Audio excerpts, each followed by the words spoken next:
What's up, my dudes? Jett Lawrence barely won the Supermotocross championship. This is just factual information.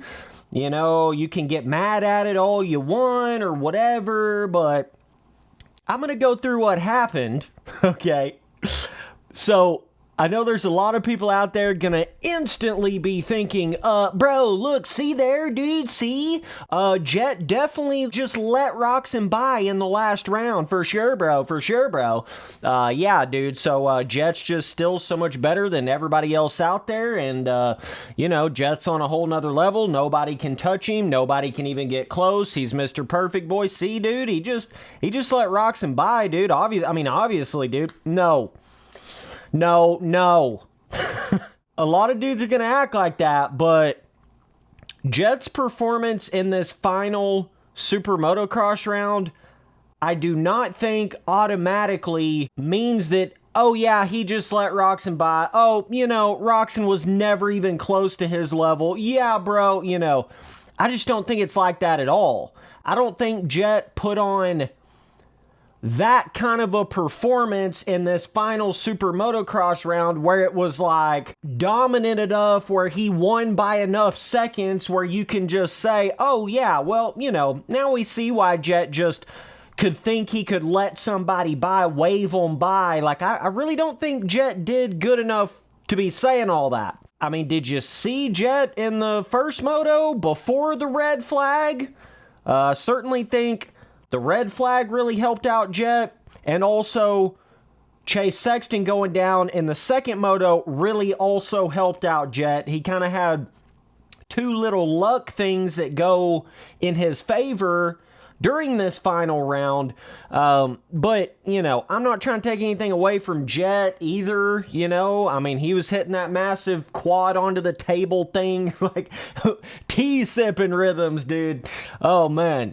I mean, he was going for it. There wasn't no doubt about it. But I just still don't believe he is as dominant over this 450 clash right now as what some of you guys are painting it out to be. So it's not really like I'm playing favorites here or anything like that. I'm just looking at it from a standpoint of that's kind of whack to wave somebody by for a win.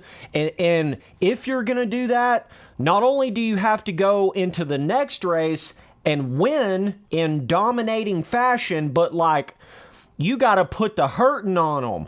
If you're going to do that kind of a thing, you know, wave a guy by, act like you could have beat the guy either way, even though he was catching you.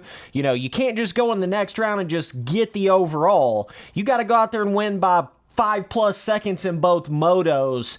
In my head, that's what it seems like Jett was needing to do to really prove his point. It wasn't just winning, because when you think about it, it's like just the fact that Roczen can even stay that close to Jett is like a big deal. It ain't even like Roczen has to beat Jett, but him just being 1 or 2 seconds behind, that's major, dude. Like, if Jett has any little problem or any little worse of a start, or, you know, the bunch of the top, I would say like 4 or 5 dudes in that first moto, you know, they were starting to spread out a little bit,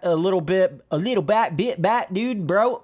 They were starting to spread out a little bit back there, like, you know, Jett was back there like 4th, 5th, 6th place or something, right? And Roczen was in a lot better of a position in that first moto, like when Anderson was leading, right? Smithy Boy trying to think back to the race right now. We were certainly 420'd up, bro. But, yeah, so thank God they staggered the start at least. But I just feel like the momentum of that race, it would have been really hard for Jett to have caught all the way back up and won that race had that red flag not came out. That's just what I believe.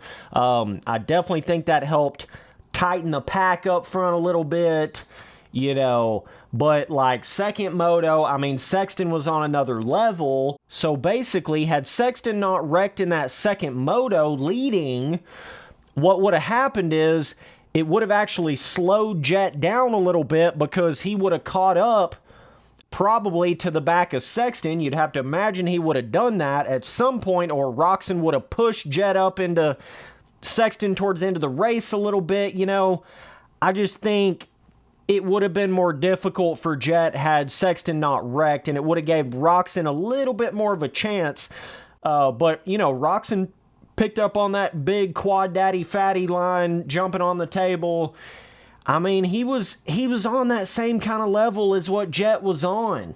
So, I mean, at the end of the day, yes, Jett came away with it, but I don't really look at Roczen as like a whole lot less skilled at Supercross than Jett Lawrence right now, or even Sexton for that matter. Like, I genuinely believe Jett and Sexton and Roczen are all basically in the same kind of category.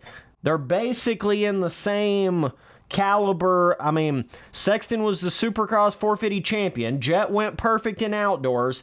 Roczen's done his thing before.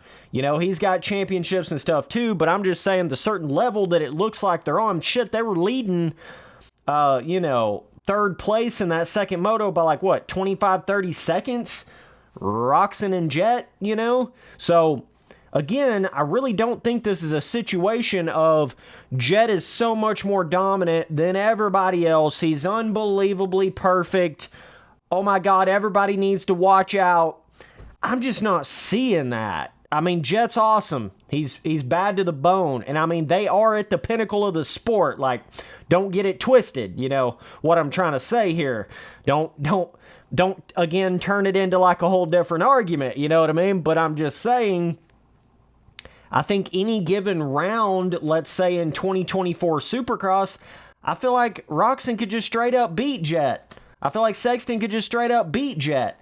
Tomac, on the other hand, we don't really know how he's going to be after injury, especially for that first half of the series, Supercross next year. But, I mean, I expect Roczen at this point to be able to beat Jett straight up next year. And he also re-signed with Suzuki, so that's a big deal. Same Suzuki team, right? But yeah, I mean, and you know, the weird Jett super fanatic fanboys are going to act like, well, Jett's just doing all he has to do to win, bro. If it's by 1 second, that's all he's going to do, bro. If Jett's the kind of guy to wave somebody by, I figured, you know, he would really put the hurting. I thought he was going to try to put more of the hurting on Roczen. I really did.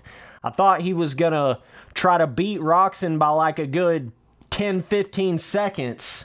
I mean, I know the track wasn't exactly like made for that, but at the end of the day, I'm just saying, it's like, I don't think Jett winning this SuperMotocross championship really proved anything about like, oh, yeah, well, now you see why Jett waved Roczen by. Now you see, you know, Jett was like on a whole nother level. Like, I just don't think it even amounted to that.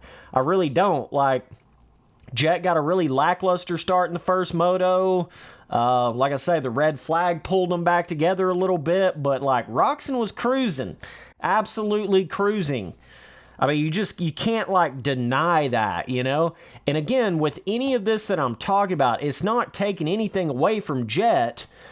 It's not taking anything away from that. It's just I see where people try to overhype certain things in certain situations. That last Super Motocross round at the LA Coliseum, I feel like really showed you where everybody was at. And I guess the point I'm trying to make is Roczen really ain't that far off of Jett.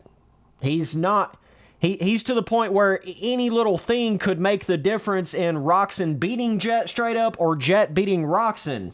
You see what I'm saying? Like, it's not even enough of a distance between the two, the way they finished, for you to even say one was all that much better than the other right now. Roczen's just riding really good, man. And it's kind of coming out of nowhere a little bit. I mean, you know, he only got, one Supercross main event win in 2023, but he's probably figuring out more stuff on that bike. And that's what I remember saying when I said Roczen's overhyped on that Suzuki. I was just meaning for that first year on it, you know. A lot of people thought he was going to win a lot more main events in 2023 Supercross on the Suzuki, but I think 2024 could be a year where Roczen gets him, you know, 3 or 4 Supercross main events or something like that. It's certainly possible. I think Sexton's going to be strong, obviously. I don't even feel like it's just Roczen versus Jett. I also feel like Sexton is in that same exact party. He's in that same exact realm and range. I think Jett's going to be tested in 2024 Supercross. I think he's really going to be tested, man. That's what's going to be fun to watch. So either way, definitely let me know down in the comments what you guys thought about it. I'll see you boys on that next one. Later, dudes.